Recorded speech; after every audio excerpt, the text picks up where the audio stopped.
অনেকভাবে চেষ্টা হয়েছিল আমরা যারা সোশ্যাল মিডিয়া বা ইউটিউব চ্যানেলে স্বেচ্ছা সাংবাদিকতা করি আমাদের কণ্ঠরোধ করার।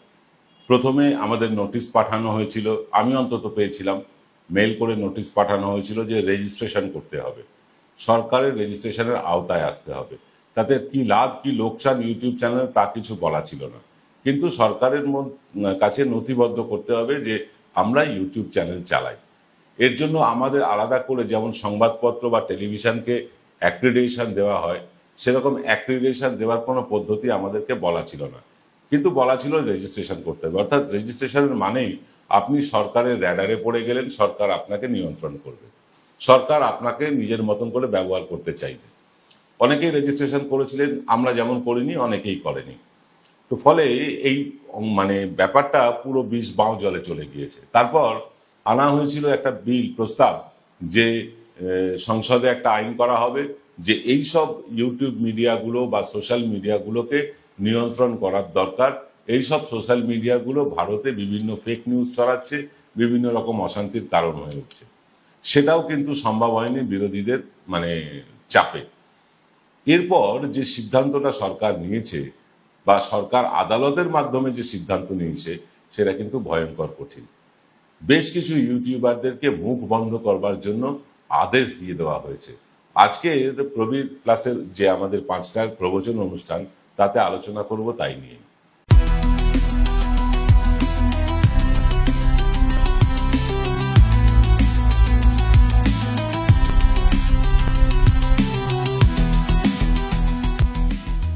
নমস্কার, শুভ সন্ধ্যা। আমি আপনাদের প্রবীর বিশ্বাস, আর আপনারা দেখছেন প্রবীর প্লাসের 5টার প্রবচন। আপনারা নিশ্চয়ই অপেক্ষা করছেন যে সকালে যে রাহুল গান্ধী বোমাটা ফাটালেন, সে বোমা নিয়ে কেন আলোচনা করছি না। সেটা নিয়ে বিস্তারিত আলোচনা করব, আমরা আজই করব, রাত 8টার এক্সপেক্টারে সেটা দেখতে পাবেন। কিন্তু এখন যে কথাটা বলতে এসেছি সে কথাটা বলা অত্যন্ত জরুরি।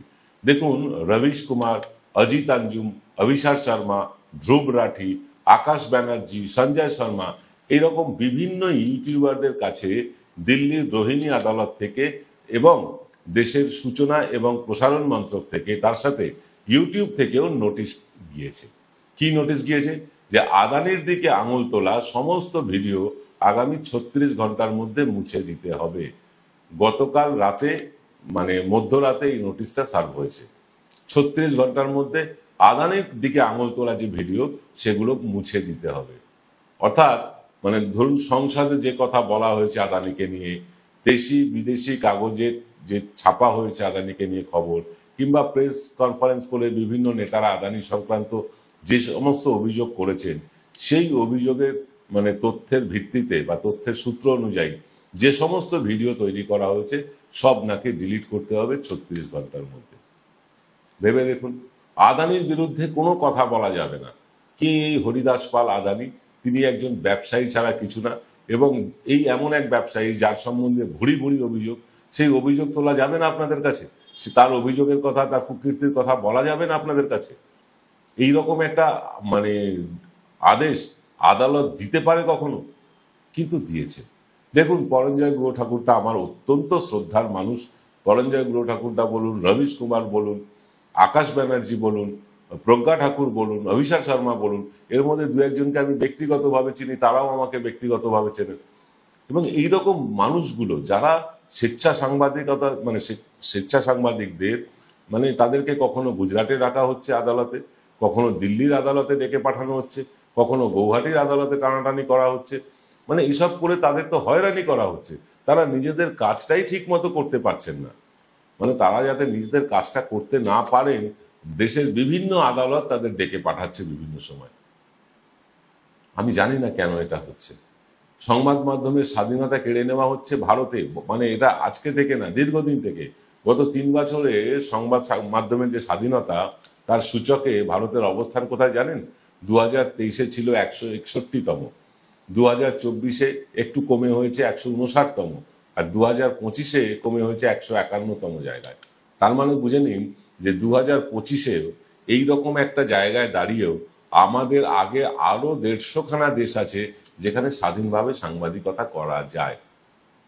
ভারতের আগে পাকিস্তানও আছে, ভারতের আগে আফগানিস্তানও আছে। ভাবুন, আমরা নাকি বিশ্বের বৃহত্তম গণতন্ত্রের দেশ, যেখানে সংবাদ মাধ্যমের স্বাধীনতা নেই। ইউটিউবারদেরকে নোটিশ পাঠানো হচ্ছে ভিডিও ডিলিট করো, ইউটিউব বলছে তুমি যদি না করো তাহলে আমরাই করে দেবো ভিডিও ডিলিট। এগুলো কি ধরনের তুগলকিপনা, কি ধরনের হিটলারি আচরণ? আদালত কিভাবে এরকম নির্দেশ দিতে পারে? যদি আমাদের মতন ইউটিউবাররা কোনো ভুল তথ্য দিয়ে থাকি, নিশ্চয়ই সে নিয়ে তদন্ত হোক, নিশ্চয়ই সেই নিয়ে তদন্ত করে তাদেরকে ডেকে পাঠানো হোক। কিন্তু কোনো তদন্ত হলো না।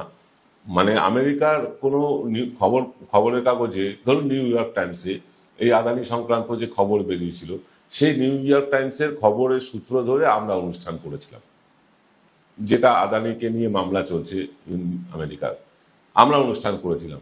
এবার নিউ ইয়র্ক টাইমসকে তো ধরে টানাটানি করা যায় না, আমাদের মতন লোককেই ধরে টানাটানি। এবার এরকম ভাবে যে এই যে আমাদের মতন ছোট ছোট ইউটিউব চ্যানেলকে কিন্তু এরা এখনো কিছু বলেনি, কিন্তু আগামী দিনেও বলবে না তার কোনো নিশ্চয়তা নেই। ধরুন অভিষেক শর্মা, রবিশ কুমার, পূর্ণপ্রসূন বাজপেয়ী, সঞ্জয় শর্মা, ধ্রুব রাঠি, আকাশ ব্যানার্জি, এদের তো বিশাল বিশাল সাবস্ক্রাইবার। এরা একটা ভিডিও করলে মিলিয়ন মিলিয়ন ভিউ হয়। যাতে সেই ভিউটা না হয়, সেই মানুষগুলোর কাছে যাতে সেই তথ্য না পৌঁছয়, তার জন্যই কি এই ধরনের কথাবার্তা? আজকে চিন্তা করুন, আদানির মতন একজন ব্যবসায়ীর সমালোচনা করা যাবে না? মানে এতদিন কি হতো, সরকারের কোনো সমালোচনা করলে, ধরুন মোদী সরকারের কোনো সমালোচনা করলে ইউএপি এর মতন কঠিন আইন প্রয়োগ করতো। কখনো ইডি সিবিআই কে লেলিয়ে দিয়ে মিডিয়ার মুখ বন্ধ করবার চেষ্টা হয়েছে, এগুলো সব আপনারা জানেন। এই প্রথম এই প্রথম নরেন্দ্র মোদীর এক বন্ধুর কোম্পানির বিরুদ্ধেও কোনো কথা না বলার ব্যাপারে ফরমান জারি করে দিল দিল্লির রোহিণী আদালত। এই ট্রেনটা যদি চলতে থাকে, দেশে তো কোনো ব্যবসায়ী, কোনো নেতা, কোনো মন্ত্রী যে যা খুশি করে যাবে। কেউ করাপশন করবে, কেউ বন্দর থেকে মাদক পাচার করবে, আবার কেউ মাত্র 1 টাকায় হাজার হাজার একর জমি কিনে নিয়ে লক্ষ লক্ষ গাছ কেটে সাফ করে দেবে।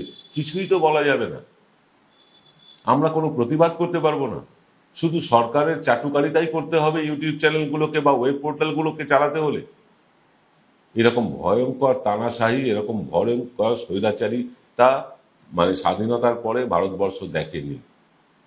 দেখুন, নেতাদের বিরুদ্ধে কথা বললে নেতারা খেপে যান, নেতারা আইনি নোটিশ পাঠান। আমরাই পেয়েছি, পশ্চিমবঙ্গ সরকারের একজন হাফ প্যান্ট মন্ত্রী আমাদের আইনি নোটিশ পাঠিয়েছেন, বিরোধী দলনেতা আমাদের আইনি নোটিশ পাঠাচ্ছেন। ভালো কথা, পাঠান আপনারা, আইনির জবাব আমরা আইনিভাবে দেব, দিচ্ছিও আমরা, তার জন্য মানে অসুবিধে নেই। আপনাদের আইনি নোটিশ পেলে আমাদের চ্যানেল বন্ধ হবে না। কিন্তু সরকারই যদি চায় যে কোনো বিশেষ ব্যক্তির নামে, কোনো বিশেষ ব্যবসায়ীর নামে কোনো কথাই বলা যাবে না, তাহলে তো চ্যানেল চালানোই যাবে না। টেলিভিশন চ্যানেলগুলো দেখুন বহু আগেই সরকারের পায়ে মাথা ঠেকিয়ে আত্মসমর্পণ করে বসে আছে। আমি একটা ভিডিও দেখছিলাম, একটা সুন্দর কথা বলেছেন যে এই যে যত গদি মিডিয়া আছে না, যত গদি মিডিয়া আছে, তাদেরকে এক মুহূর্তে মেরে ফেলা যায়। কিভাবে জানেন? ওই মোদির জুতোর তলায় খালি একটুখানি বিষ মিশিয়ে দিতে হবে, তাহলেই সব গদি মিডিয়াম মানে মরে যাবে।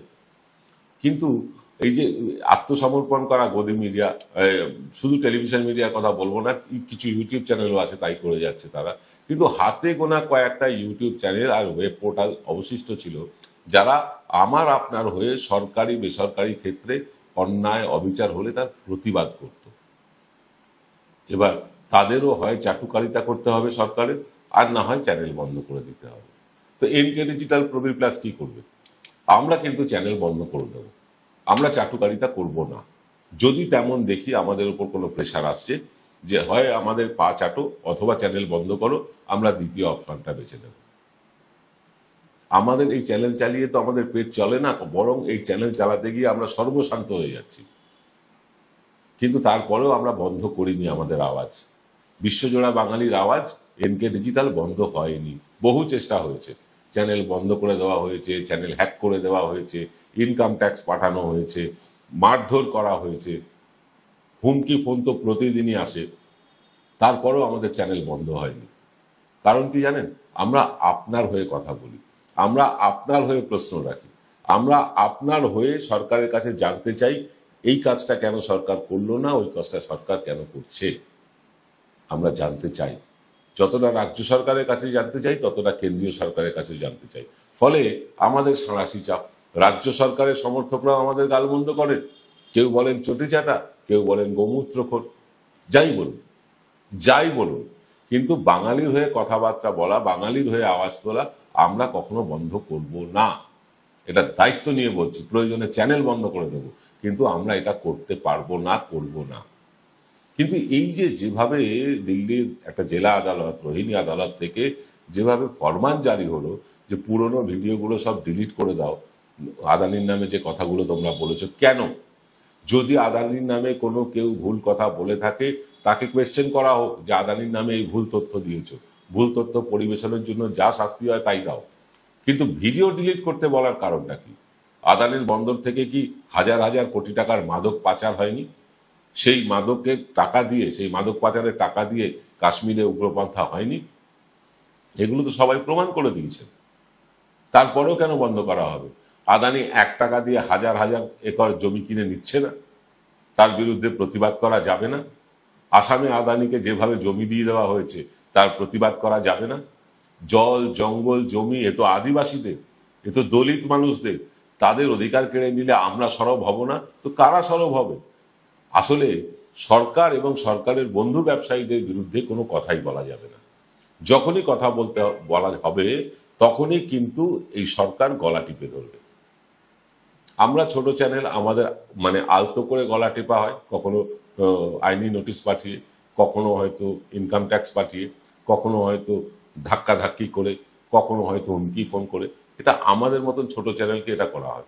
কিন্তু বড় চ্যানেল রবিশ কুমার, অভিষার শর্মা, পূর্ণপ্রসূন বাজপেয়ী, সঞ্জয় শর্মা, ধ্রুব রাঠি, আকাশ ব্যানার্জি, এদের এই বড় বড় চ্যানেলগুলোকে বলছে ভিডিও ডিলিট করে দাও। এই অধিকার তো গণতন্ত্র হরণ করার সামিল। আমরা বড়াই করি বিশ্বের বৃহত্তম গণতান্ত্রিক দেশে বাস করি, এটাই কি গণতন্ত্রের নমুনা? এভাবেই কি চলবে গণতন্ত্র? আর আমাদের এই শাসক দলের শরিকদেরও মানে বলিহারি। মানে কেউ বলছেন আমাদের 25,000 কোটি টাকা দাও, তা না হলে সমর্থন তুলে নেব। কেউ বলছেন আমাকে এতগুলো সিট দাও, তবেই সমর্থন করব। আর সরকারও সেগুলো মেনে নিচ্ছে, কারণ তাদের সরকার চালাতে হলে কলাটা মূলটা সবটাই তো তাদের। সরকার চালাতে পারলে তবেই তো আদানিকে 1 টাকা দিয়ে জমি দেওয়া যায়। সরকার চালাতে পারলে তবেই তো আদানির বন্দর দিয়ে হাজার হাজার কোটি টাকার মাদক পাচার হলেও চুপ করে বসে থাকা যায়। তাই আমরা এসব কথা বলতে পারবো না। আমাদের বলতে গেলে আমাদের কণ্ঠরোধ করা হবে। এখনো আমরা কোনো আইনি নোটিশ পাইনি, মানে এই ধরনের নোটিশ পাইনি যে আদানির সম্বন্ধে বলা যাবে না। এনকে ডিজিটালও পাইনি, প্রবীর প্লাসও পাইনি। যদিও দুটো একই চ্যানেল, মানে একটা সংস্থারই দুটো চ্যানেল, আমরা এখনো নোটিশ পাইনি। আমরা নোটিশ পেলে আমি আপনাদেরকে কথা দিচ্ছি, কোনো ইউটিউব ভিডিও আমরা ডিলিট তো করবোই না, আরো বেশি বেশি করে করব। আরো বেশি বেশি করে উজাগার করব যে কিভাবে 1 টাকা দিয়ে জল, জঙ্গল, জমি আদিবাসীদের কেড়ে নেওয়া হচ্ছে। আমরা যাব তাদের কাছে, যতই কষ্ট হোক, যতই অর্থ খরচ হোক, আমরা সেই আদিবাসীদের কাছে গিয়ে তাদের কষ্টের কথা তুলে আনবো। আমরা যাব আসামে প্রয়োজন হলে। আমরা শুধু ভোটের প্রচার করতে আমরা ওই ব্যাঙ্গালোর ছুটে যাব না, সরকার মানে বিরোধী দলের নেতার পয়সায় আমরা যাব না। প্রয়োজনে আমরা ট্রেনে বাসে যেতে রাজি আছি, আমাদের প্লেনের দরকার পড়ে না। কিন্তু আমরা এই খবরগুলো এবার করতে বাধ্য হব। কারণ এইভাবে যদি গণতন্ত্রের গলা টিপে হত্যা করা হয়, তাহলে ভারতবর্ষের মানুষ একটা দিন এমন আসবে, কেউ পানের দোকানে বা চায়ের দোকানে বসেও সরকারের বিরোধিতা বা আদানিদের মতন ব্যবসায়ীদের বিরোধিতা করতে পারবে না। কেউ যদি ভুলভাল তথ্য দিয়ে থাকে, তার বিরুদ্ধে তদন্ত হবে, তাকে শাস্তি দেওয়া হবে যদি কেউ ভুল তথ্য দিয়ে থাকে। কিন্তু তার চ্যানেলের ভিডিও ডিলিট করতে বলে, এটা কোন ধরনের গণতান্ত্রিকতা বুঝে পাচ্ছি না। রোহিণী আদালতের যে রায়, সেটা নিয়ে নিশ্চয়ই হাইকোর্ট, সুপ্রিম কোর্ট হবে, এটা নিয়ে নিশ্চয়ই হবে। কিন্তু ভাবুন, ইউটিউব থেকে পর্যন্ত বলা হচ্ছে যে তুমি ভিডিও ডিলিট না করলে আমি ভিডিও ডিলিট করে দেবো। ইউটিউব বলছে, তার মানে সরকারের উপর, মানে সরকার ইউটিউবকে চাপ দিচ্ছেই সব কথা বলতে। ইউটিউব তো আমেরিকার কোম্পানি, তাদের তো এইসব বলার কথা না। কারণ সরকার বলছে এই ভিডিওগুলোকে তুমি ডিলিট করে দাও। আর ভারতে ইউটিউব ব্যবসা করতে হলে সরকারের কথা শুনেই চলতে হবে, তাই তারা করতে বাধ্য হচ্ছে। আমি ইউটিউবকে দোষ দেব না, দোষ তো সরকারের সেই সূচনা এবং প্রসারণ মন্ত্রকে। তারাই তো এইসব নির্দেশ দিচ্ছে, তারাই তো চেষ্টা করেছিল এমন আইন আনুক যাতে আমাদের মতন ইউটিউবাররা সরকারের বিরুদ্ধে কোনো আওয়াজই তুলতে না পারে। নেহাত বিরোধী দলগুলোর চরম বিরোধিতা সেটা করতে পারেনি, কিন্তু এই শরিক দলগুলো ওই কেউ 25,000 কোটি টাকা পাবে, কেউ কয়েকটা আসন বেশি পাবে, তার জন্য এই সরকারকে তারা সমর্থন করে যাচ্ছে। যারা গলা টিপে হত্যা করতে চাইছে গণতন্ত্রকে, ক্ষমা করবে মানুষ? মানুষ মুখিয়ে আছে, বিহারে তো মুখিয়ে আছে, পশ্চিমবাংলায় তো মানুষ মুখিয়ে আছে জবাব দেওয়ার জন্য। এরপরে তামিলনাড়ুতে ভোট, অসমে ভোট, মানুষ মুখিয়ে আছে এই ধরনের তুগলকি পড়া, এই ধরনের হিটলারি কাজের বিরোধিতা করার জন্য। নির্বাচন হলেই সেটা দেখতে পাবেন। যতই ভোট চুরি করুক, যতই ভোট চুরি সাপোর্ট করুক নির্বাচন কমিশন, মানুষ যদি একবার খেপে যায় না, কোনো নির্বাচন কমিশন, কোনো সরকারের এমন কোনো ব্যবস্থা নেই যে মানুষের এই রাগটাকে তারা রুখে রাখতে পারে। দেখছেন না শ্রীলঙ্কায় কি হলো, দেখছেন না বাংলাদেশে কি হলো, নেপালে কি হচ্ছে। মানুষের রাগকে এত বাড়তে দেওয়া উচিত না। যখন মানুষ পথে নেমে সেই রাগের প্রদর্শন করে, আমরা চাইবো না আমাদের দেশে এরকম কিছু হোক, বাংলাদেশের মতন কিছু হোক, নেপালের মতন কিছু হোক, আমরা চাই না। কিন্তু সরকার বাধ্য করছে, মানুষকে এতভাবে টর্চার করা হচ্ছে, মানুষ দেওয়ালে যখন পিঠ থেকে যায় না, তখন সামনের দিকে এগোয়। মানুষের দেওয়ালে এবার পিঠ থেকে গেছে, অপেক্ষা শুধু সামনের দিনের এগোনো। আর আপনারা অপেক্ষা করুন, আজ রাত ঠিক 8টার সময় রাহুল গান্ধী যে আজ প্রেস কনফারেন্স করেছেন সকালবেলা 10:30টার সময়, সেই প্রেস কনফারেন্সের একটা জিস্ট আপনাদেরকে তুলে ধরবো, এবং আপনারা দেখতে পাবেন যে রাহুল গান্ধী কি বিস্ফোরক কথাবার্তা প্রমাণ সহ বলেছেন। অপেক্ষা করুন রাত 8টা পর্যন্ত। এবেলা এ পর্যন্তই, সকলে ভালো থাকবেন। নমস্কার।